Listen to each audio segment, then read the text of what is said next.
name is Sarah, and welcome back to another episode of Talking Fast. We're back in the studio. We're back, Sarah. It's been a while. We're back, baby. Let's good. go. And we also tossed on these little, if you're watching it, or if you're not, go watch it, because we got these little mic, what are these called? Flags. Flash. Microphones. Flag, flash. It can be interchanged. Mic, flash. Yeah, they're great. So now we're really official for this new season of Talking Fast. And as always, although we might have new mics, we might look different. We're not different. We're starting off the show the same way we do every single week. Jacob, what are you drinking or eating this week? It's a big one for me, Sarah. Listen, everyone knows I'm a fan of breakfast food, but you know what I haven't messed around with in a long time? What? French toast. I had some French toast on the weekend, because I'm going to talk about this a little bit later, but I was at the cottage, and you know, you're splitting up meals. My brother and sister-in-law, they made a little French toast full of whipped cream, berries, all sorts of stuff. It's a big spread for one of the breakfasts. Had it. Delicious. French toast, though, too many steps for me to just solo make in the morning. You think I'm going to get a little bowl full of a little egg? I was going to say, the double dip? So I don't know. How do you make French toast? I have no idea. It's basically like, I think you just get a piece of bread and you dip it in like egg and maybe something else. And how does a little milk with the egg, I think, sometimes. Oh, and then you like interesting. fry it up and then you can top it with whatever. But like the little egg dip is too many steps for me. That I would rather just have a piece of toast. But what I wanted to say and wanted to ask you, I was curious. Okay. My family went up. We were splitting up meals. And Yeah. I know that you go to the cottage quite often. Big groups of friends, family. Do you split up meals? Yeah. And how do you do it? Like, do you like go into teams? Everyone has one? Does one person kind of take control? The last 2 years, the thing that's worked the best is we kind of go, these are all the meals that we do not have accounted for. Like, because I'll usually take the first dinner and then everything else not accounted for. And then people like dibs. And so like, example, like my friends Jeff and May were like, we'll take on tacos on Friday. And then our friend Drew was like, okay, I'll make everybody a pasta dish on Thursday. We all end up helping prep it to make their lives easier. But that means they are in charge of like getting all the ingredients. Do you do lunch as well? Or Lunch, like, we kinda pretty do much your own split thing? to like sandwiches, burgers. Like we just buy lunch and breakfast. We just buy a ton of stuff. Like and then it's kind of fend for staples yourself unless somebody's like already making eggs and they'll make enough for everybody. Yeah. But dinners are the one thing that people take on. And then you are in charge of gathering all the things for your dinner. We all split the cost of everything when there's like 10 of us, 13 of us. But you are just in charge of like picking up everything you need for that Because that's meal. tough. I found it was tough. It was like, okay, what are we gonna what are we gonna need in the fridge? It's like all of a sudden you have 5 different recipes. You got I know. 3 different things of strawberries That's the thing in the we fridge. haven't perfected is like, because we come in like groups, is like we had we bought too much of the same thing, and it's There like were it happens every single time. There were 6 of us plus 2 little tiny kids, and we had 6 full cucumbers in the fridge. Yeah, It was see, too like many. It was too many. we've done the same thing with like, so I think we just need to get better about like maybe doing one big trip together, and making sure we're not doubling up on stuff. Yeah. But we're learning. We definitely are better than last year. But it's also tough because you don't want to be that person that's taking on the responsibility of like, I'll do the whole grocery shop. Because then if you're shopping for 10 people, you're going to need like 13 shopping carts No, to be it's pushing so around much. that It's store. so much. What about you? What are you eating or drinking this week? I think I've figured out the cure how to like never get sick. Whoa. So on Friday, I was like, I'm feeling pretty stuffy. I was like, oh no, it's got me. Cause like everyone's been sick recently. Something's going around, yeah. And everyone's sick. And I was like, oh no, I can't be sick. I have plans as always. And I guess it was Thursday night was when I really started to feel it. I started chugging. Is it called Emergence or Emergency? Emergency, I think. I think it's like Emergency. vitamin C, yeah. right? Those packets, I just picked those up. All I'm drinking. Like literally, I have a water bottle and I'm just fueling up with Emergency. Really? Yeah, that's all Oh, I no. drink for like the... I find that kind of, it's not spicy, but it's like, No, but it's I'm like Pop Rocks in your Yeah, mouth but I'm almost. drinking it with such a large water bottle that it like dilutes it okay, enough. okay. So I'm drinking that like in tons of water. Like was gonna I'm say not you're probably nonstop, hydrating a lot then. nonstop. I'm just like hydrating. Went to bed, woke up the next day, cured. Oh, that's lucky. So I don't think it's lucky. I think I'm just very Or that's strategic. just skilled. It's So the exact Emergency, if you're looking for someone to be a spokesperson, because I live and die, but whenever I travel, like at the Olympics and at like World Athletics and all these things, whenever I've started, like, because you always get sick from exhaustion, Yeah. you just start like drinking some of that and it like boosts your immune system again. It always reminds me though, because I'm like, do you take any supplements? I don't really take any supplements that but I can often. take if a supplement isn't a drink, I'll like, it's easy for me to drink it. Yeah. I find that I'm only like supplementing my vitamin C whenever I start to feel or I'm the sick. same way. I'm like, I know. maybe I should be doing that I was regularly. just about to say maybe I should just be taking a tablet every single day, but no. Anyways, it's great. Sarah, what are you watching or reading this week? I'm still kind of in a reading slump, so I'm not reading anything right now, but I was watching the Emmys. Oh, yeah. And I just like really was thinking about how, because there's a new season of Only Murders in the Building, and I'm watching it, and I was just thinking about how Only Murders in the Building is like such a grossly underappreciated show. It's one of the only shows that is coming out with net new seasons every single year on the dot, like every September. You can depend on it. Consistent, like solid episodes, incredible cast. You've had Paul Rudd, you've had Meryl Streep, like obviously Martin Short and Steve Martin are just like comedic icons. Selena Gomez is amazing in it. And I just feel like it's a show that like anyone who watches it loves it, but it doesn't get appreciated. I feel like it's gonna be like Schitt's Creek, where it doesn't get like its accolades and get appreciated till after. Like I was talking about Schitt's Creek the other episode. Is this one that I should get on the train now? Because I've never watched any. You would Only really Murders. like it. Do you have to start at the beginning? Yeah, you have to start at season 1, but the seasons are only like 10 or 12 episodes. They're not very long, and they're only 30-minute episodes. It's not a lot of content, but it's the whole concept is a podcast. Like they have a true crime podcast, which again, I didn't know it was about a podcast until I started watching it. And like my friend Haley was like, "Yeah, no shit, you like it?" And I was like, "Oh no, that makes sense." They don't do a good job at advertising that though. It's about how they start a true crime podcast about a murder that happened in their building in New York. And so the podcast is called Only Murders in the Building. Okay, that's cool. Yeah, I'm you gonna should watch that. You should. And by the time this comes out, do you think that Martin Short and Meryl Streep are dating? They like, I think they are. They're just like not saying Emmys, it. side by side. Yeah, They're I a little think they lean. are, but they're just not saying it. You know? Okay. You know? Anyways, what about you? What are you watching? Well, it is colder weather, and Sarah, it's time for the emotional support series. My emotional support series. Is it like every other millennial's emotional support series? What do you think it is? Harry Potter. No, it's TV. It's Oh, TV. sorry. I think it's a series of like movies. Well, Harry Potter as well. Emotional support series? Yeah, and everyone has their own. For me, my emotional support series. Is yours Gilmore Girls? No, it's How I Met Your Mother. Oh. It's like something you can have in the background that you've seen every episode of. You kind of know what's happening. You can come in and out of. I love How I Met Your Mother. I hate it. I hate the ending. Oof. Actually, do you want to know what's really devastating? Is that How I Met Your Father got canceled after 2 seasons. And that show was fantastic with Hilary Duff when they did the remake. Like they didn't let it find its legs? No, they didn't. And Emily in Paris is still on television and it's a horrendous show, but it's Netflix, so it's got big budget and everyone watches it. But no one, How I Met Your Father was just like a little bit harder to find and not many people found it. And I bet you if it landed on Netflix or like Prime Video, well, maybe it'll come back. Then it would be so popular. Maybe it'll come back. Maybe someone else will pick it up. And I don't know if anyone's going to because they already revealed who the father would have been because they were like, well, I guess we can tell you now it was going to be this guy. Bummer. Anyways, I can understand why you like How I Met Your Mother. I liked it when I was watching it, but I hated the ending, so it leaves a sour taste in my mouth. It is just a comfort. I can agree with you that the ending was not as good as it could have been maybe or what I wanted. But it is something that I'm like, comfort I show. need at least one watch a year, and that's what I'm going to start. I haven't rewatched a show in a long time, and I used to like religiously rewatch shows. And so I feel like I'm due for like a rewatch. I think I might rewatch Jane the Virgin. That's one of my favorite shows ever. Yeah? It's so good. So good. How many seasons? I want to say like 6. That's a doable rewatch then. Maybe 8.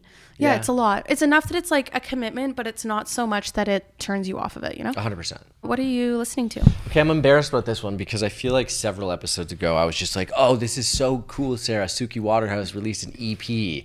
Can I just have a sidebar here? I hate how music is released these days. How everything's a single? Well, everything's a single in the way it's released, but then also in the way it's distributed on streaming platforms. It shows up as if it's an EP because if they release like a single this week and then a single 2 weeks after that, they all put those 4 songs that have maybe come out over the couple of months in something called an EP. Oh, is that what this was? It wasn't an EP. It wasn't new music. The album wasn't done being released, so she released a couple more singles and then finally released the full album, which I kind of looked like an idiot then because I called it an EP, but I just didn't know any better. Now the full album is out by Suki Waterhouse. Like it is amazing. Yeah. I love Speaking Suki. of the way music is released, it's like the first few singles, great. I love them. Heavy hitters on the album that didn't even come out. Yeah, really good. I love it. She's like kind of getting her moment now. I also like that she has a song. It's like Actress Model Whatever is the name of the song. And as I've been telling a lot of people about the album this week, people are like, oh yeah, Suki Waterhouse. Like I only really knew her from like when she had like a part in that thing or like, she was like modeling doing this. Yeah, exactly. Daisy Jones. But people don't know some of the time that she has more music than Yeah. just that song Moves, which is also really good. But I would recommend it to anyone. Love that. You would probably like it too. I'm going to check it out. I like Suki's music, so I'm going to listen to it. Yeah. I love that. What are you listening to this week? I'm listening to an audiobook. I saw somebody on TikTok talk about it. That's where I get all my information from, apparently. Of course. And it's a book called The Courage to Be Disliked. And Okay, yeah. Yeah, and it's like, when I say I started listening to it, like I started listening on the walk over here. Like I am like early, but I figured This is a while I'm in nonfiction Asia, book, yeah. right? It's Yeah. like it's nonfiction. So like self-help would Seems be like the thing. outside of your realm, typically. Very outside my realm. But I used to read like those types of books all the time. One of my favorite books of all time is The Defining Decade, which is like about how like your 20s set you up for the rest of your life. Yeah. And I read that in university, and it like really helped me like understand like taking a hold of like your career and like your personal life stuff in your 20s and setting a good foundation for then like the rest of your life. So I just haven't really found another book that I love that much. But I don't know, I saw a TikTok where someone was talking about this idea of like being nice to people, but also not being afraid for people not to like you. And obviously as somebody that puts my life and opinions on the internet, like that's naturally going to happen. And something I've had to learn over the past almost 5 years of putting content on the internet, but I like want to like deeper understanding of it. I want to have like more courage to be disliked in like my day-to-day life, in my career. 'Cause I feel like very often I'm like people pleasing, whatever. So I'm gonna listen to this. It's gonna be one of like on my little Asia trip that I'm going on. I'm gonna like listen to some self-help books, very Eat, Pray, Love, like just like try and like mind, body, soul it a little bit. So it's one of the ones We I like downloaded. this. That's such a good point too, because I've had over the last week, and we can talk about this after specifics, but like there has been a client that has, or an agency that has not paid one of my other clients, and I've had to yell at this person in this agency repeatedly because they are lying and basically just doing bad business. And I struggle with that as well, because I'm like, listen, I want to people please, I want to have good relationships with everyone, but at a certain point you have to draw a line and say, you are the one clearly in the wrong here. I don't care if I'm, if you don't like me after this. If you're going this. to not like me after this, fine. But like, I have to do what I have to do. Exactly. And I think like so we'll dive into this like later, but I think the important thing is like the distinguish between like you can be nice to people, but then not be afraid to be disliked, so you can still like hold your like opinions and everything. Yeah, so that's like what I struggle with. So I'm reading this book, and by reading I mean I'm listening to it, and we'll see if I have the courage to be disliked after it. Sarah, some of you went this week. I went to Budweiser stage not once, not twice, not 3 times, 4 times in 7 days. Whoa. Wait. Okay. I don't think many people actually realize. I should have made a whole video about going 4 times in 7 days, but it just kind of happened. We talked about the Killers already. Okay, so I went to Hootie and the Blowfish. My concert ticket was $9 because Edwin McCain was opening up, and he has the song "I'll Be," which is in a Cinderella story, which is like a pivotal moment in my life 20 years ago when I saw that movie. Did it hit? Yes, it did. So, anyways, $9 concert ticket, worth it. Granted, I spent like 180. Is that the song that goes like, I'll be? Yeah, exactly. Oh, okay, yeah. And granted, I probably spent like $200 in alcohol there because I got there so early to go see Edwin McCain so early. Oh my God, can we talk about the alcohol at Budweiser stage? No, it's insane. Listen, I love I can't. Budweiser It's stage, but absurd. Haley and I went to the Killers on the second night. We can talk about this in a second, but I was like, let's get some little French fries, and then I got a Budweiser, and she got an Aperol Spritz, and between us, we spent $70. No, it's absurd. It's absurd. A margarita is $33. You nuts? $33. Anyways, that's like it's robbery. So, anyways, I went there, and then on Tuesday, I went to night one of the Killers, where I was on the lawn with all my friends. So like such a good vibe, like dancing to like Mr. Brightside with like all your friends, like screaming, jumping up and down. A bunch of our guy friends, it was like their bucket list show. It was so much fun. So it was like 12 of us. It was so much fun. Then I was offered tickets from XL Gum. So I was like, of course, Shout one, out love XL.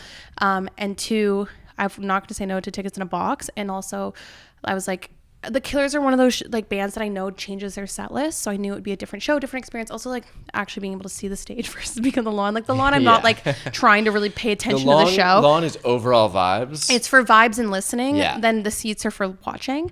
So I'd never been in a box at Bud Stage before, so it was really cool. Where are they?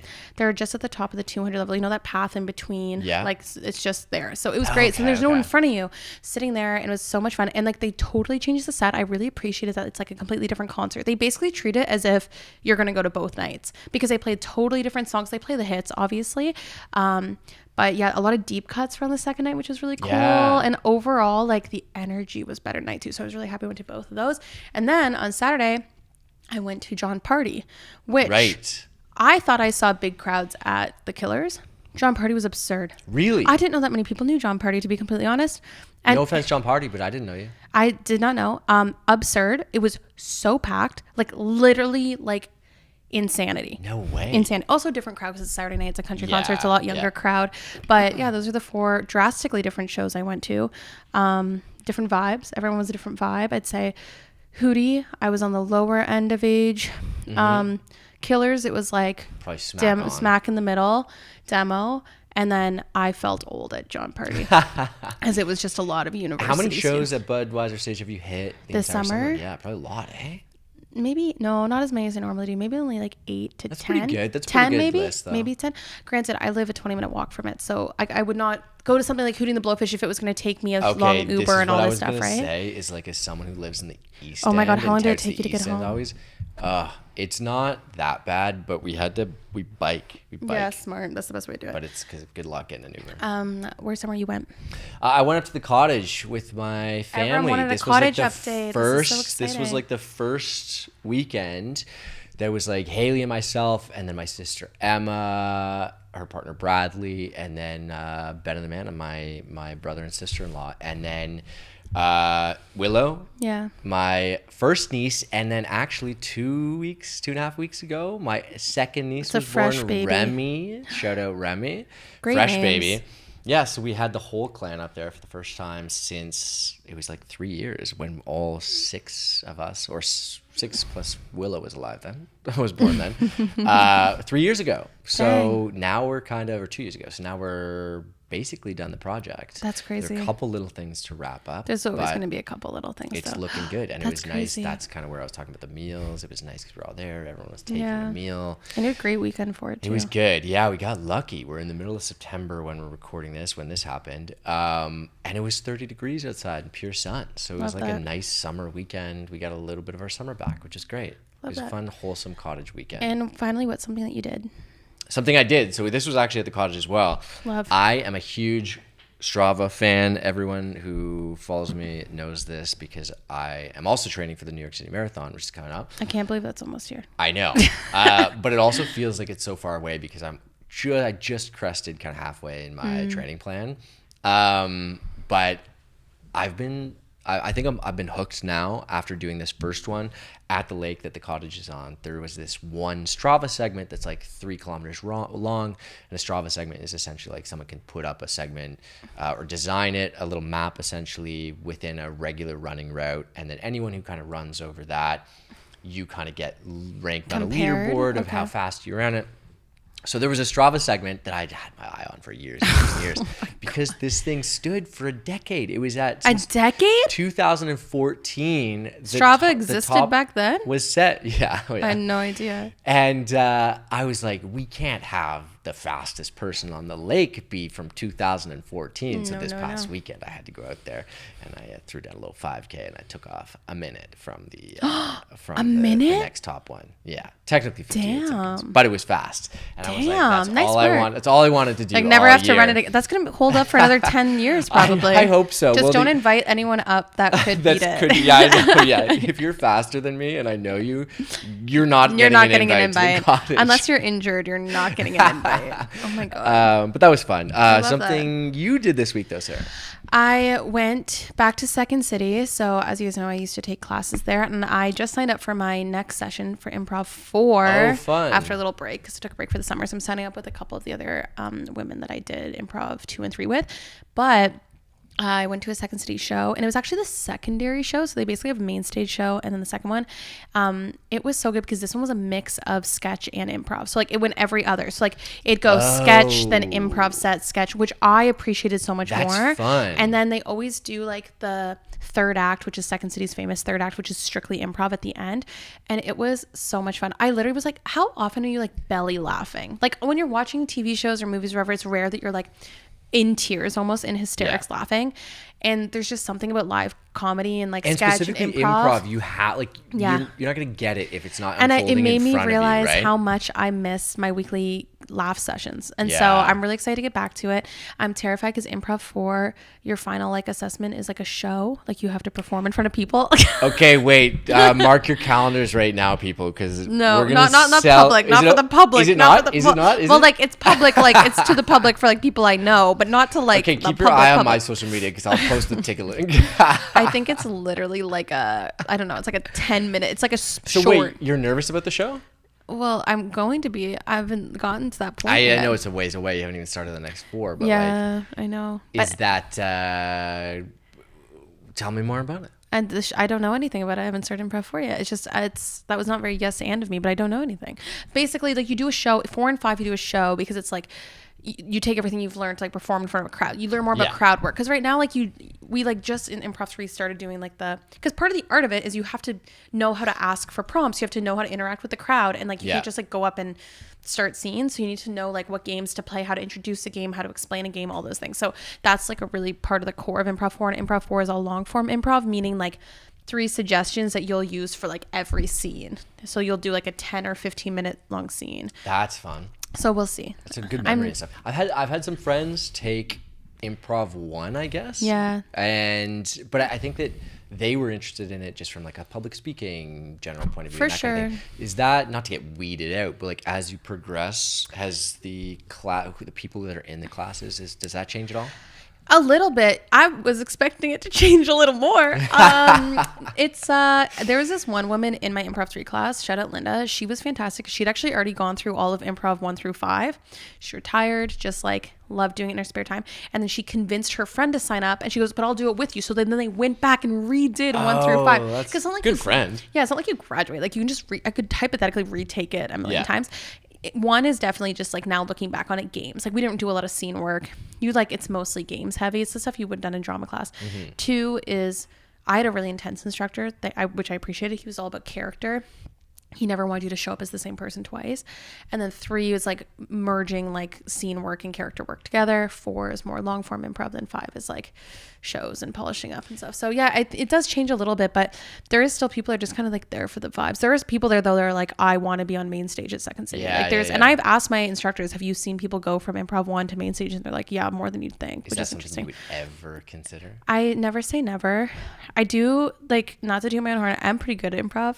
I can think of my feet very well, but I don't know. The idea of like they grind at those places. Like they literally do that show. Like we had them on. Like they do that show every day, 6 nights a week. Like it's a grind. Speaking of people that should probably be drinking their emergency. Yeah, right? 1,000,000%. And so I don't know. Never say never, but when I do improv shows once in a while, I actually think that would be very fun. Yes, I'd be open to that. Should we add a Talking Fast Live and do an improv segment where it's just you? Just me? I think that'd be called stand-up. Okay, one last question though. What's one thing you would recommend for someone who is like on the fence? Because I feel like there are a lot of people that would love to take an improv class. Do it. Yeah? I don't think like you can, like I think the whole thing is it teaches you how not to be on the fence. So like if you're on the fence right now, then you just do it and you've already like taken the first step. It's truly like it helps you just not get in your head. Like the whole thing is you can't plan 7 steps ahead, and you just can be your most authentic, goofy, silly self. And how often do you just get to like play around and be goofy and silly as an adult? Not very. So, and you get a good laugh every week.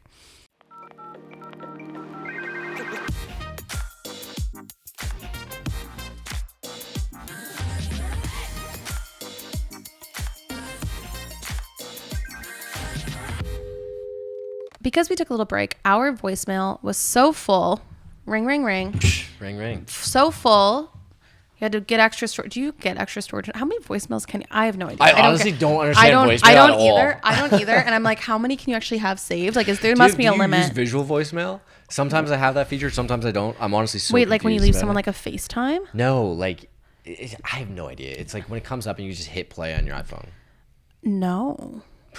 I don't know. Features I literally don't like listen to voicemails. I have one sitting in my thing right now, and I know it's from my eye doctor, and I'm like avoiding it. I don't know why. It's always my dentist. It's probably just her going like, "Oh, your contacts arrived," and I'm like, for some reason, avoiding that. But anyways, I do love these voicemails. We love these voicemails, and it was so full that we decided to treat you to 2 voicemail episodes to kick off the new season. Especially just because there were so many questions we didn't get to last time. We got some good stuff, so we really just wanted to like dive in.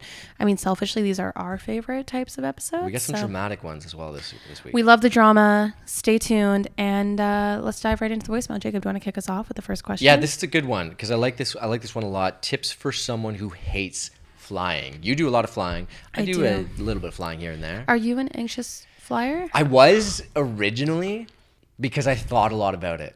Like on my first few flights, I was like, whoa, this is crazy that this like metal tube is just going to fly into the air. And I'm trusting someone that I've never seen who's locked in the front little box and what are they doing in there? No idea. I was like, you almost have too many buttons up there. It's going to happen. Yeah, no. What happens if you have a bad day and you fall asleep? Do you want to? That's why there's another pilot there. I don't think I've ever really been an anxious flyer. But the one key thing is you can't think about it too much. Like if you are sitting there, you start thinking about the fact that you're in the air. It will freak. Well, that's why turbulence sucks so much because that shakes you. But honestly, the internet's helped me. Like I mean, things like knowing that you're statistically more likely to get in a car accident than in any issue with a plane. That helps me because it's like okay, like I get in cars freely.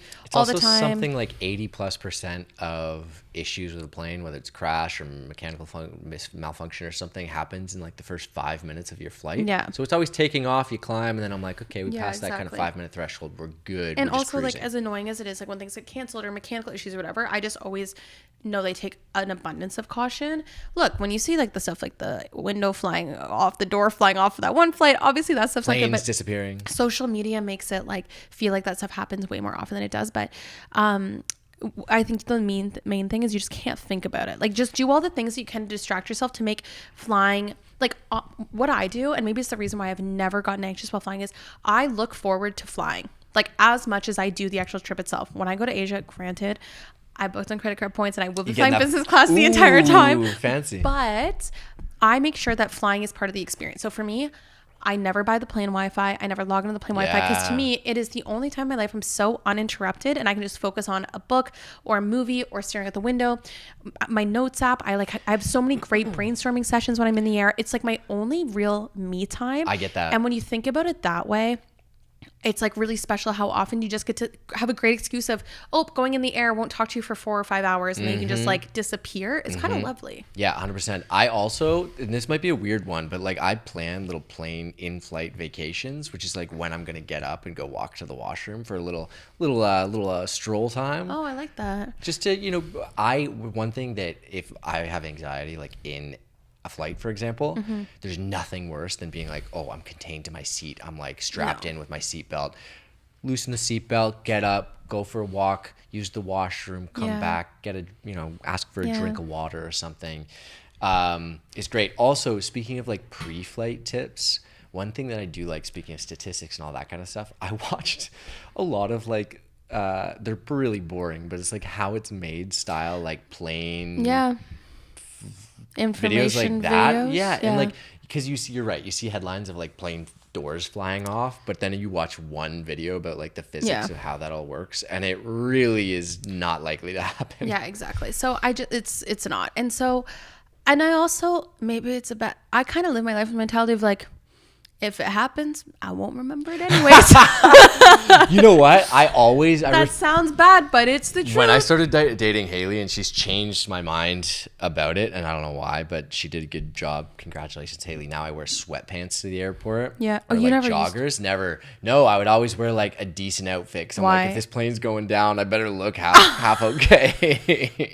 No, I'm a sweatpants or leggings girl, but I just think you can't really overthink it. Like, I think that's the worst thing you can do. The other thing too, I get very motion sick. So Me too. I have to go. I'm like, okay, you have to get your pre-flight routine done so that you're eliminating anything that could make you like spiral on the flight. So it's like, get my extra strength gravel, take that an hour before. I got a couple of nice drinks on there, maybe a ginger ale, definitely a water, and then a couple of snacks. And I feel like you can also just like, at the very least, just fall asleep.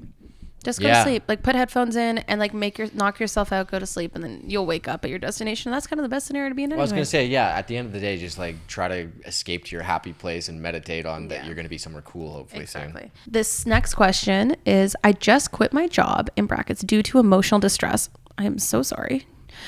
And feel stuck on what to do. Any advice?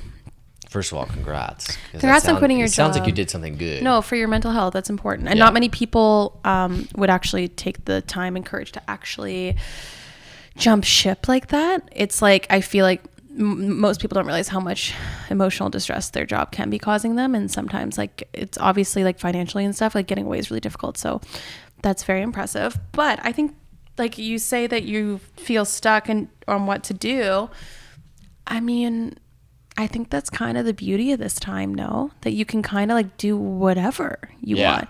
You're not like chained to anything. Especially if it's emotional distress from the beginning. It's like you probably need at least a couple of days to chill out and let that emotional 100%. stress like leave your body. If you were in a financial position to be able to leave your job for emotional distress, like maybe if you are able to take a couple months just to like figure out what you want to do you want to go back into the corporate world? I'm just assuming it's corporate, let's just pretend. Do you want to start applying right away? Do you want to start your own business? I always say, like, if someone needs a way to make money, someone will figure it out. Like, at the very least, if you're like, do you want to what? I just want a mindless job. Like, you could literally go bag groceries at Farm Boy and like just clock in for a few hours, make your like whatever it is. Like, I feel like now is the time that you can figure out what you want to do with your life, and your job doesn't have to be your whole life. But I think that's kind of the beauty of it, is you have the time now and probably the mental clarity, which you probably didn't have before, to figure out, was it the place, the people, the job? What was it that I actually enjoyed about it?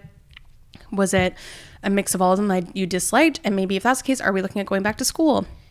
Are we looking at trying out a bunch of different classes? Starting your own business, starting your own maybe. business. That's what I did. I quit. I've only ever quit one job, and it was because of emotional distress, basically, because I was being overworked and like just felt like not a place that I was 100% respected, I guess. And it was really tough on my emotional well-being, and I was really depressed actually also when that was happening. So it was not a good situation to be in. But probably within a couple of weeks, I kind of figured it out, and it was because you had that little pocket of time that was like find your emotional clarity once everything's kind of settled down. But like you said, the pieces will fall into place as they're supposed to. I would say talk things out of like what you want to do, even if the ideas sound crazy. Let people around you know what you're interested in, and maybe they can help you out. Yeah. And also, like, if you're maybe looking at switching careers or whatever, like, just talk to people in those spaces, figure out what type of place you want to work. If it was because of emotional distress, is it the work itself that was causing that? Is it the people? Maybe figure out like how to set yourself up for the most success in wherever you find yourself next. I think this is a really exciting time if you kind of get to figure out what you want to do. If you have the time and place to be able to take some space for it, it's only going to help you in the long run, especially like if you have to like, I don't know, like live below your means a little bit now, but like it means that you'll be happier a couple months from now. And the good thing is, like, because you just made the decision to quit this job, it's like you probably also now know that if you start something else and it is not what you want to do, you can just quit again. I think there's such a fear in like leaving jobs for multiple reasons, obviously financial security, all these things, but like I think also the idea of like quitting people really struggle with. So I think taking the first step of like recognizing that that's a place that's not good for you and leaving is already such a like courageous thing that it's like I feel like everything else is going to feel a little bit easier after that. And that you are not defining yourself by your job, because a lot of people, especially we're assuming corporate here again, but it could be anything. If you're totally drawing on your own identity or needing this job for your own identity, it's like maybe find a couple hobbies to I feel like though actually this might go back to an episode we've had in the past. Maybe listen to the Monday Girl episode and go look at that platform, because if it is like corporate world or whatever, that might be a good investment just to like talk to other people about maybe who have shared a similar experience. It's a good time and to they have network like that too. They have Slack channels and all of that stuff for that type of stuff. So I would maybe listen to the Monday Girl episode, and then I would maybe check out that platform and see if it's the right fit for you. Tips for burnout at work, Sarah. This is kind of at the other end of what we were just talking about, but it's someone who's burning out and still at their job. And maybe they want to keep it, but they're just a little overwhelmed right now. I've been there. I think all of it has to tie, like everything, like my work mentality always ties back to being laid off really young in my career, and to the fact that like it could just happen again. So when I'm getting really burnt out or really stressed or like really exhausted, I just have to like check myself and be like, it is just a job. And like at the end of the day, like that this company could literally hand you a package tomorrow. So like, is your burnout worth that? No. I understand there's deadlines. I understand there's things you have to hit. I understand, like, also as like a business owner of myself on the side, like I understand that sometimes you just have to like get through that. But a lot of the time, especially corporate burnout, is kind of a facade. It's not actually, it's like stressors that aren't actually that big of a deal. Like look at the things that are factual and tangible about it. And like, are they things that can wait? Can you talk to someone about like your workload?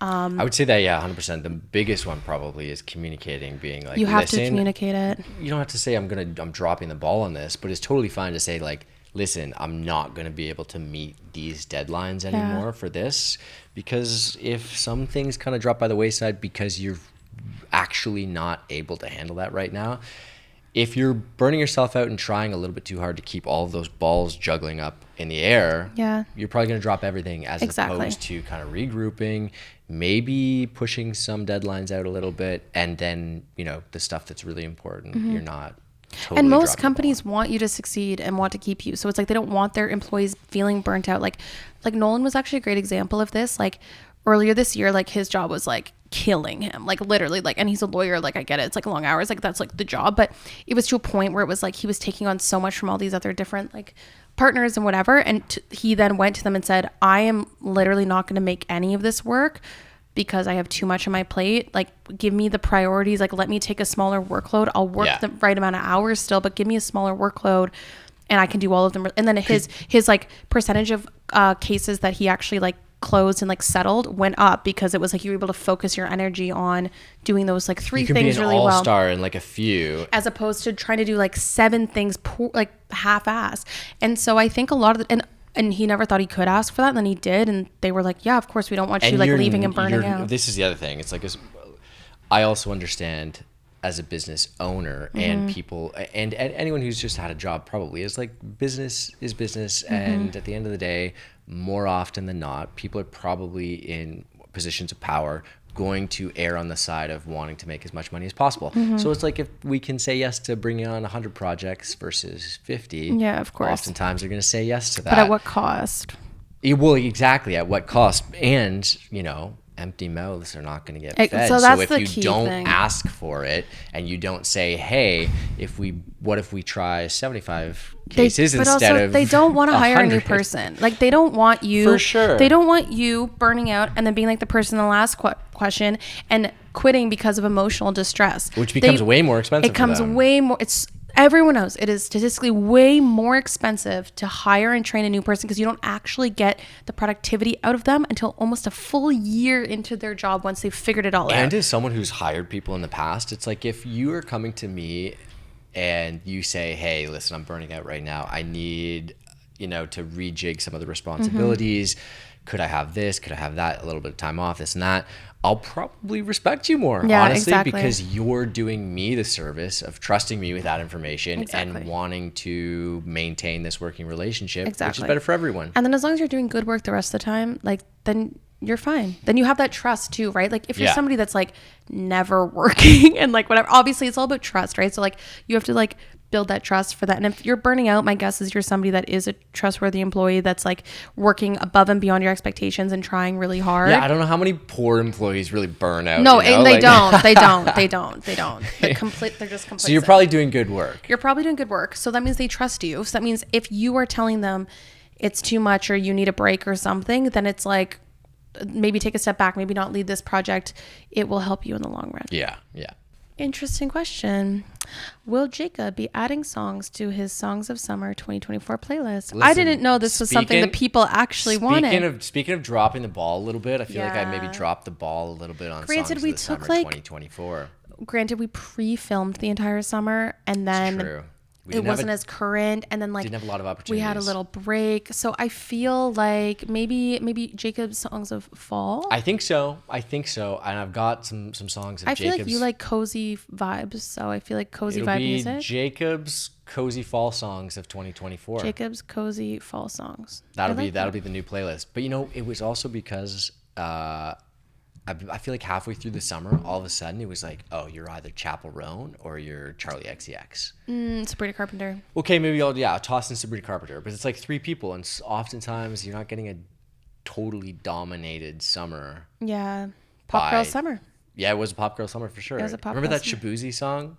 Yeah. One, Remember here comes the two to remember the it as if it's still playing Well, no, everywhere. it was playing. I was like, I is. walked into a store the other day and it was playing, and I was like, oh, remember that song? I haven't heard that in a while. And Tipsy? I was blasting it at the beginning of the summer. Yeah, that's true. That was like when I was in Nashville. That song was everywhere. Exactly. But I will add to the fall songs, and I will do all of my 5 fans a service and make sure that Jacob's songs of summer 2025 are lined Talk about up. closed mouths don't get fed. This Yeah, person's truly. mouth is open. They're like, give us the songs of summer. So even if it is only 2 people that listen to that playlist, they're the ones that are they're getting the airtime. I'll take those likes, and you know what? I apologize for not filling it out more, and I'll add a few more of that tonight, just so we can have like a if real like end someone wants summer. to send Jacob to more concerts, then he can I will be go. the I'll underground. I'll he can do- figure yeah. he can figure out the songs of the summer. I When's would- Charlie XCX here? Isn't she here soon? Pretty soon, yeah. So Charlie, if you're listening, put me on the list. Or Troy? Sarah, we're changing directions here a little bit. This is a question that comes to us, and it's a good one. Tips for supporting a loved one through grief. What do you have? There are all sorts of different types of grief, I would say. Obviously, death is a big one. Yeah. Relationships sometimes even come along with grief. Yeah, I think death would be what I assume. It's probably the most common one. Yeah. So fun fact about me, I've been to I can't count them all. I've been to over 20 funerals, easy. Like a Really? lot. Yeah. More funerals and weddings by wow. far. Yeah. And something I didn't know if that wasn't normal until I was a lot older. Granted, there's scenarios, I have a huge family. My mom's youngest 14. There's scenarios like that. I just experienced a lot of death really young in my life. And so I actually have a lot of experience with grief and also helping family members specifically with grief. Okay. So, and I actually even just had a friend go through something. So my biggest piece of advice when you're trying to help someone through grief is you can't take it off. You can't take the grief away from them. You can't take it off their back. You can't do anything for them. And anything that people think is doing that is usually a little bit performative and or I don't know. I always just got really frustrated with just the sending love. It's okay, but I'm drowning in this, that, whatever. I have to deal with my own emotions, but also there's these XY things I now have to deal with. You know what I mean? There's just always especially if someone's close, tangible things that you can actually help with. So as an example, and this goes for if you have a friend, a colleague, coworker, my biggest piece of advice, if they've just lost someone, is give them something tangible that will make their life 5% easier that day, that they'd have to think of one less thing. Because when you're going through grief, you think of it like clouds, right? It's you're in a storm and all you can think about is, you can see the clouds and all you can think about is that. So thinking of your next meal, you're probably not going to think of it. And even when people would bring food and stuff, it's just not necessarily the same. So my biggest recommendation, at least in the city or in whatever, is if you're going to pool money with your friends to try and do something for somebody, instead of flowers or whatever, get them an Uber Eats gift card. Because then it's one less thing they have to think about. I had a friend who just a couple weeks ago, one got some really horrendous life news, and then in his family, and then also lost a grandparent in a span of 48 hours. And what I did at work was we coordinated, I just messaged people quickly, and then we coordinated pooling money for an Uber Eats gift card, and we were able to give him over $1,200. Oh, wow. A lot of money. Yeah. As a tangible thing to be for his family. And all we did was send it and go hope this helps. And he to this day keeps saying that that was the thing that helped the most, because people would bring over sweets and pastries and whatever, which is so kind, and people are trying to do it, but it's an Uber gift card was able to help people get around. They could order a car to bring someone to the house, or to go somewhere. They could also then take they could order in food. They could order in food to somebody else who it's just tangible things. I always try to do tangible. Flowers are beautiful, all those things to show that you obviously they're so kind, but I just think a lot of the time doing something that can just make their day 5% easier and make one less decision. People don't think about that a lot of the time. You're right, because it's just oh yeah, where's the closest florist that can send flowers? But then it's almost something oh, I gotta find a vase to put these in. I think most people, and also flowers just remind people more of death. Mm-hmm. So I feel most of the time that $250 you're gonna spend on a really nice arrangement, send them a gift card for their favorite restaurant, send them a grocery store gift, something tangible that's I think will make their day a little bit easier. That's like you can like tangibly help. When it comes to like emotionally with grief, I just always think like I think just knowing that you're there, sometimes they won't want to talk about it. I think a lot of people need to be reached out to. They won't like. Is that how you are? Have you dealt with like yeah, heavy grief like that yourself? Yeah, I haven't really. You just have to like lean into it for like, I think suppressing grief is just like the worst thing you can do. Like, I think like you allow yourself those periods of time to like lean into it. And grief is something that like always sticks with you. Like it's always going to hit you in different waves. Like, and once you accept that it's always going to be there, it's just like, it gets a little bit, the further away you get from losing somebody, it gets like a little bit quieter, but I still get hit with like waves of it for people in my life. And I think once you accept it, and when you accept that that happens and you lean into it and you just allow yourself to like give into it. A funeral's so important for that, I think, too, because there's like this ceremony around it. And also I've been to probably also more funerals actually, now that I think about it, than weddings. But like, even though I've lost grandparents, but like I was quite young, that it wasn't a huge hit. Yeah. In the same way as it might have been now, for example. Yeah. But everyone experiences grief in such a different way. Whenever I've been to a funeral, I don't know if coolest is the right word, but the word or the feeling of togetherness comes through when you speak to people, whether it be before or after whatever the service is, or you hear people that were really close to them speaking about that person, then you're actually, the grief that you're experiencing doesn't just feel like your own. Exactly. And you're not trapped within just your own thoughts about it. You're like, oh, other people are also sad about this, which sounds kind of silly to think about.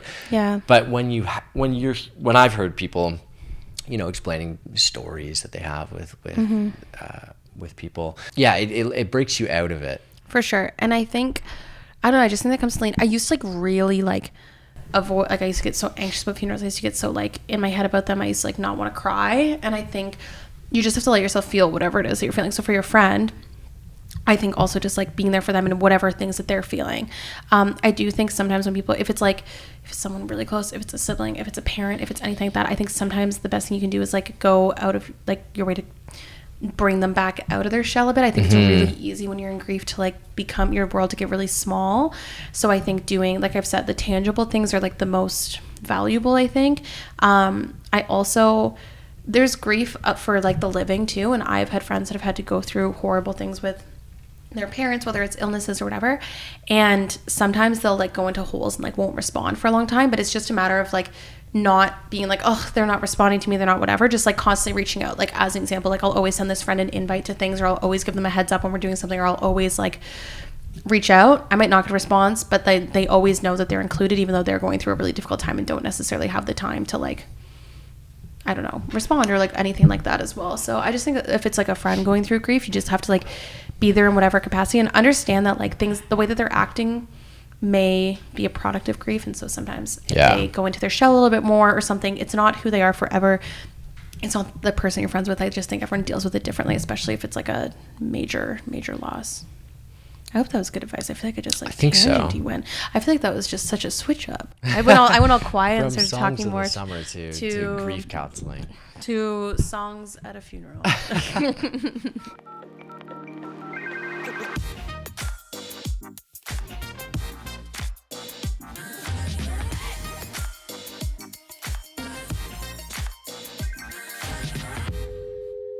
Alrighty, we're on the other side of voicemail, a little bit lighter. Yeah. What's our next question? What's a product? I like this one. What's a product that has changed your life for the better? Consumerism at its finest. I love it. The Dyson Airwrap. Oh, really? I have been on the record saying if I had to pay a subscription to, I don't want to give them any ideas because I don't want them to start like locking my Airwrap. That is I never used to be someone that cared about my hair. I never used to be someone that cared about doing my hair. I never used to care, like, granted, I walked here, so it's all sweaty and gross right now. But I promise most of the time my hair is done and I get a perfect blowout every time. And I have so much more confidence when my hair looks good as somebody that experienced hair loss. It's like was the best purchase after. Okay, this is kind of a wild one because it's so expensive too. It's worth every single penny. And listen, it's clearly, worth it. if you listen to the fucking video or audio version of this, I don't need or video. I don't need this Dyson Airwrap. Could you imagine if someone's listening for the first time and just learning that you're Like, bald wait, right you're now? bald? Maybe it could happen. It could happen. But I was always skeptical just because it's just like, oh, could it be that much better? But it is. Worth it. It's incredible. I look, I haven't tried other products that are like it, Mm. but it's better than regular hair dryer. Every time I have to travel without it, 'cause like in like Europe, like the plug's different, it'll blow it up basically, and so I get so sad. I get so bummed when I can't use it. I just feel like my hair does not look the same. I love that thing, and it's changed my life for the better because I actually feel like it's really easy to have a good hair day now. Whereas I feel like I used to have a lot of bad hair days and the odd good hair day. Now I feel like most of the time I have good hair days with the odd bad one. Oh, that's a good. That's If a good Dyson, way to describe it. Yeah. but Dyson, I'm your girl. But no, straight up, I love the Dyson Airwrap. That's huge. I don't really. Oh, and then my second one would be my e-reader. I was a strictly physical book girl, and People would call those out and be like, "Oh, that's gonna be a fad." No. And people are, you read on an iPad, it's the same. No, it is not. These things are made to feel like a book. It feels like a book. It looks like a book. If it walks and talks like a duck, it's a freaking duck. Like it literally, like, I love that thing. The fact that I can go on vacation and pack as many books as I want because it's just all downloaded on my thing. The battery life on that thing is amazing. I can read at night with the lights off and I can like not bother anyone. So smart, you can read on an airplane and you have to put your reading light on and be that obnoxious person. Like battery lasts forever. Battery lasts forever. They're the best. That's huge. Okay, I do have one actually. Now What's that I think yours? about it. What's one product? Okay, we put in the cottage. We put an induction stovetop, which like picture this. This is the main benefit. It boils water in like 30 seconds. 30 seconds. Yeah, honestly, they are so much better. This is a little bit of a boring one. But I was about to say this is the most 30-something thing that listen, you do. there's nothing I hate more. You're like, oh, Waiting let for the water let me to make some boil? pasta, and you go and you sit there by your stove. 30, My stove like at home? no cap, joke. 30 seconds. Yeah. I went to melt some butter the other day. I was like, let me melt some butter because it's. And it already- I'm making a recipe, and it was like, oh god, I'm gonna have to melt this butter. It's gonna take forever, and now we're gonna have to wait here. Yeah. Like 20 seconds. Melt a whole stick of butter. Actually, I would love that. Listen, I would cook more if it only took that 100%. much Product wise, this is what I like about product. If it can save me time I'm and I'm the not like exact waiting same around way. being like, I wish this was faster. Because No. it's not like it's just taking a lot of time. There's nothing else. Like, it's not like I'm doing steps in the. Will always pay for convenience. Always. We'll pay for convenience, pay for something that doesn't take as long, any of that. So that's amazing. Yeah. I didn't know is that like all convection? Wait, what? Induction. Induction. I don't know. Don't ask me to explain how it works. Did you guys get one of those pop filler things on the wall too? No, because the stovetop is in the island. So I was like, this is going to look ugly if it's just standing there. Bougie. And it's like In the island. Well, no, sorry. It's not as bougie as you think. It is like a regular stovetop, but it's on the island, I should say. Yeah, but that's still bougie. It's not like one of those under the stone That still or whatever. looks fancy. I also, Wow. the other thing I like, people were saying this is stupid, but like, Grab and Go could be any app. Could be Uber Eats. Could be Ritual, something. Yeah. Let me order online and walk in and just pick up my food. That's not really a product. It's more than a service. But like that's still amazing. It's like, it's a product like an app. Speaking of saving time, because I'm like, It's the best. I'm about to pass this restaurant. Let me just, Starbucks mobile order. Blah, blah, blah, blah, Yeah, blah. it's the best. It's the best. Anything where I can skip a line, the best. Chipotle mobile order, incredible. I love this because you love a hot take. This next question is, what is your least favorite part of the city of Toronto? Oh, I've got a lot. Honestly, I think- could talk about this for a long time. I think they're talking about locations in the city. like I'm neighborhoods or streets. It just says least favorite part of the city. I took it at first as like the traffic, obviously. Like that's my least. I hate Young Dundas. That's where I used to live. Yep. I hate Forest Hill. Oh. Forest Hill sucks. The people suck. Why do you think Forest Hill sucks? I think Forest Hill sucks because you still have to drive everywhere. Yeah. Anything north of And Forest Hill doesn't have a lot of sidewalks. And I'm not. Yeah, I'm not no, here it for doesn't. that. It doesn't I'm have not here for sidewalks. That's that. what I'm saying. You have to drive everywhere. Oh, that's what you meant. Yeah, exactly. Like there's no sidewalks. There's no like. And it's hilly. It's Yeah. very hilly. Listen, No. nice houses out I mean, there. it is called Forest Hill. I also, this is going to be a hot take. I hate Queen West. That's not that Like hot. around Brandy Melville. Well, Get okay, outta here. okay. That's not real Queen West. No, though. yeah, because cool Queen West is now West Queen West. Yeah, West Queen West is cool Queen West. I but still that- like West Queen West. Yeah, I like West. You're right, but like Queen West now you're talking about like where I'm talking much music used to between- be. Like it's between Yeah. Spadina. Sorry, The University and University Spadina. Between and- University and Spadina. Bathurst, I don't like. That's actually not bad. Actually, I don't go up there either. So between University and Bathurst, you're right, because I'll avoid walking that strip of Queen West. Yeah. Drum is like the only good thing that's up there. There are like a couple hits in there. Cameron House is up there too. There's a couple Rivoli, good spots. we had the podcast there. Oh yeah, Rivoli's there too. But the issue is it's like beside a Chick-fil-A and a Brandy Melville. It's And like one of the most chaotic McDonald's in the entire city. yeah. Do you know what? That's actually a pretty good take. My least favorite part of the city. I always tell Tara she lives in the North Pole because she lives up at Yonge and Eglinton. Oh, I used to live up there. Yeah. And this is the thing. It's on the subway line, so it makes it a facade that it's like close. But as a car sick girly, anytime you like go up there in a car, you have to take the DVP. And anytime I have to take the DVP, I'm out.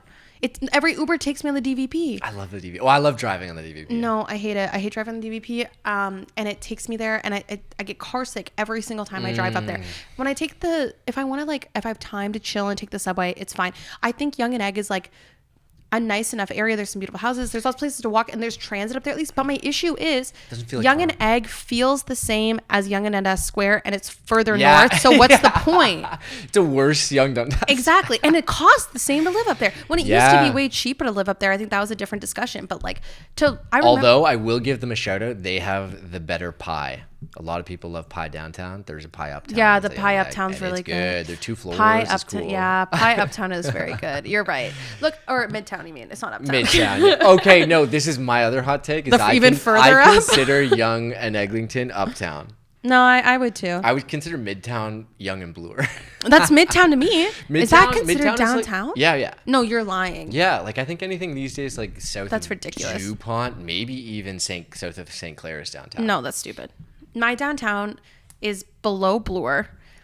As far Jarvis is the cutoff. Okay. Actually, no, Distillery District, I guess, is still downtown. No, you go Jarvis down to like King, and then there's little etch out. But okay, I'll say Parliament then. Parliament. Yeah. Parliament to Oz. I would say I would still consider. But is Liberty Village downtown? Yeah, I would consider it downtown. Is it not? Yeah, but that goes all the way to Dufferin. Oh, I guess it does. But maybe it's on the other side. It's like a T because it's I guess that's true. The more south toward the lake you are, that expands a little bit further. I feel like downtown it goes further along the water than and it goes like a triangle and it gets more narrow as it goes up. Toronto's big on the Illuminati. Yeah. But then I guess I don't know what downtown is. I guess if we're actually talking about what the core of downtown is, it's like financial district, is it not? Yeah, like if you like would I not be considered someone that lives downtown? Yeah, you're downtown. Yeah, I'm downtown. For sure. You're in the heart of downtown, I would say. I wouldn't say the heart. I think I used to be in the heart. I used to be Yonge and Dundas Square. I used to overlook that square and see the protesters every single day and the Rib Fest and all of it. There's a lot of... I had to go to the mall the other day. Did I already talk about this? I walked out and I saw the square and I was like, no, I'm going tomorrow, so we'll see how I feel about it. I just can't believe I lived there for as long as I did. Do you have a favorite part of the city? Actually, let's just jump to the next question because there was a question of like if you were a tourist for 24 hours, where would you recommend someone to go in Toronto? So let's just. I have a really fun list on my phone called Toronto recommendations for when people DM me.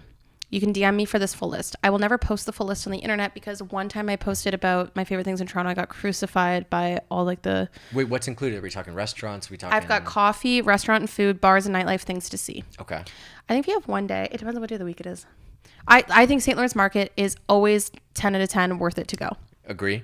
Ideally on a Saturday. The north one's about to open too. Oh, really? Yeah, the lights are on that. It's St. Lawrence Market is always, and like that area is so cutesy. Now that it's all like Berksea Park's there and it's all finished and it's all renovated, that area, like go to grab a coffee, go to A&W, go to whatever. Oh, true. Honestly, that is the best A&W down there on front. It's the best one. It's the best A&W. They have a Pret there. Like go and like walk around there, and then you could like go either walk to the distillery, which is only 10 minutes, or you can walk to the waterfront. Like start your day at St. Lawrence Market and you will not be disappointed.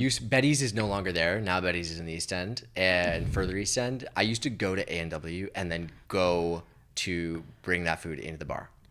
A&W, all of university, sorry, this is such a side tangent, was what I would order before I went out to the bar every single time. I would get a chubby chicken burger with sweet potato fries before I went out to the bar because it was the perfect amount where I didn't feel gross. Where I wouldn't feel gross, but then I would like have something in my stomach. Yeah. Anyways, great bar food. I have restaurants and food. Look, I'm a Well girly. I think if you're a tourist and you've not been to, and you're coming to Toronto for the first time, the Well is cool as hell. We're gonna have to do like a little talking fast, like Field trip? Have you been yet? No. I think that's something I always recommend. I think West Queen West, look, I'm taking you all over the city in this scenario. And it also depends on your age, but I think West Queen West is always cool to go to. I think Ossington's like great. If you want to do a little bar hop, West Queen West is great. Like they've Trinity Bellwoods, all of that area is so lovely. Just avoid Yonge and Dundas at all costs. Yeah. Avoid the aquarium, CN Tower area at all costs. I would say walk along the waterfront. That is 100%. Nice. And so go from St. Lawrence Market, walk along the waterfront. Yeah. And then come up Bathurst, go to Stacked Market Yeah. and the Well.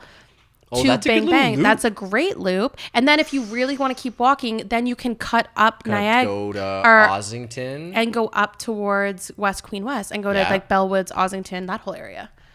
That's a long day. You're going to be getting a lot of steps. But in if you're that only here one, for 24 hours, but then also you could hit so many good food and like For sure. between, you could get like good coffee, brunch, lunch, Shopping. everything. You would Yeah. literally hit everything that you need to. That's a good show. So then you literally avoid, like we said, that part of Queen West we don't like between Bathurst and University.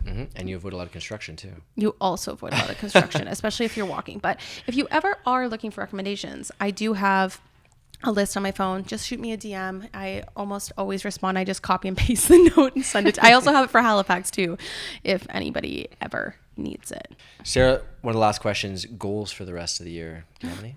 Whoa. I know you're going on a big trip. I know, that's just like a big, yeah. While this is out, I'm on a big trip. My goal was to solo travel this year, and I'm technically doing it. But like kind of not really. I'm traveling solo to get to Thailand. I'm meeting up with Haley in Thailand. I would say that counts. And then in Singapore, I'm by myself for 48 hours. That counts. Before I fly. So that's solo travel. Yeah. It's like solo travel light. Like I'm not going like a full like eat, pray, love by myself trip, but Yeah. it's like it's enough that it's good for me, a social butterfly who is an extrovert and like wants to be around people all the time. I'm It's getting also a long trip too. also, I would argue Paris was solo travel. I was there by myself for so long. So wait, if one of the year-end goals is to solo travel or go on Yeah. this big trip, do you have any specific goals for the trip itself? No. Things to see, emotions to feel. Oh, this is gonna be my first trip where I think I'm gonna feel true culture shock. Oh, okay. Right, because Europe, like it's beautiful, but it's like you don't really feel like culture Yeah. shock. Yeah. Budapest was the closest I felt because like totally different language, but even then everyone there spoke English. I think I'm only going to the north of Thailand when I go, and then I'm doing like the whole like beach vibe when I'm in Bali. I don't think I'm gonna feel culture shock in Bali. I'm pretty that's sure probably it's good. very. You'll be like, am I in Australia? Yeah, right now?" am I in Miami? Like literally with all these, but then it's all these Aussies here. I think I'm gonna in the north of Thailand. I'll feel like true culture shock, like things like you have to cover your shoulders when you go into like the temples, or like I don't know, there's just all these different things I have to keep in mind. But I'm so excited because you all know me and I love Thai food more than any other food in my entire life. So the food is something that I'm really looking forward to. But goals for the rest of the year. I would really love to get back on track with running and a fitness routine. I need to like set a running goal because I've really fallen off with all the travel and like work stuff. I would love to I think I'm going to like sign up for a half marathon in the spring so that I can get back onto like training. Could be fun.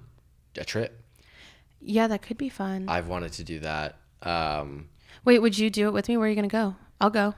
I don't know. I thought about it in the past. I think it was coming up, but I was looking at Lisbon. In a Lisbon half is, or I think is full? happening like in a couple weeks. Are you gonna or do a something like half or that. full? I would probably just do a half. I would travel for a half. I would run the London half marathon. I think it's a lottery as well. Lottery for a half marathon? It might be. I don't know. That's absurd. I don't know. Anyways, I just need to like fitness. I really That's a want to. good Once goal. I come back from my trip, my only focuses in life is going to be Taylor Swift concerts and getting back into my fitness Okay. routine. Yeah. So I think those are my goals. What about you? Do you have any like big goals left to finish the You know year? what? I think it's a little more chill of a goal, but like I was spending a lot of time a couple years ago writing, and I haven't done that at all.